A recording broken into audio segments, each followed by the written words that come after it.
سکندر بھائی چېرته دې راوستي وو؟ قادر السلام علیکم.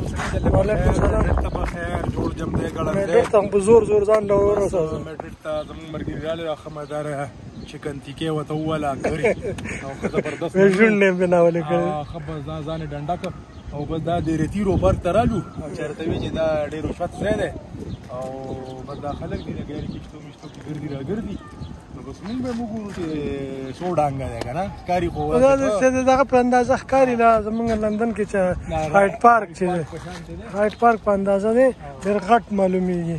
اوس خو لږه ګرمي دلته ډېره ده نو خلک ډېر نشته. سکندر بھائی خاص داسې زما دغه دی دا پیر دی دغه کوي دا زما په ویډیوګانو کې هر څه انټرډیوس کوي. مازدیګر له به شی لوبه تودېږي مازدیګر له به لوبه تودېږي وطن په شان د ګرمي ده پاکستان غونته ګرمي ده بس داسې وګڼه چې بس په پېښور او په جلال آباد کې ګرځي. بالکل بالکل داسې ده بالکل. نو زه ښې وو دلته شیینه ځایونه به مو ته ښې وو موږ به هم پکې ګرځو.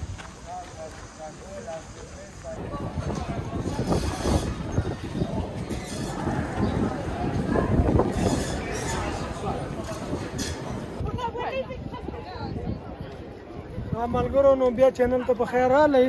اوس موږ رالو دغه ته د میډرډ چې کوم مین سکویر دی چې ټول خلک ورته راټولېږي. اوس ګرمي ډېره زیاته ده ګڼه ګوره خو شته هم سکندر به ته ویډیو واړی راواړی وبایخلی ګڼه شته هم دی خو لا دومره ډېر خلک نشته.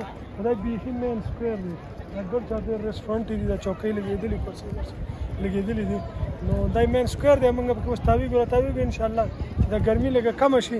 دلته مازدیګر ټایم دی خو ګرمي اوس هم ډېره زیاته ده نو خلک را پیدا کېږي.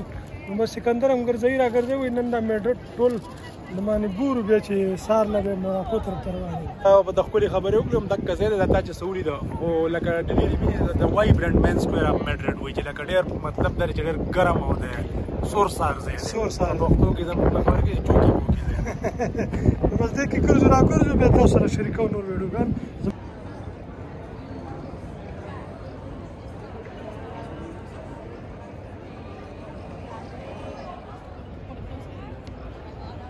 سکندر بھائی یاره پیسو راکړي پیلس ته راغلي او رایلز پیلس ته ګډ شوی دی وایي بند دی. نن موږ لږ لیټ راورسېدو 2 بجې بندېږي 2 بجې بندېږي اوس په 9:30 بجې خو سهار 10 بجې بیا کولاویږي سبا 10 بجې بیا کولاویږي انشاءالله. اوس په ته د بار نه وخی راوخی او سبا 10 بجې به بېرته انشاءالله که سبا زموږ نور یوه ورځ لیټ شو نو سبا 10 بجې به د دا پیلس د دننه نه ښه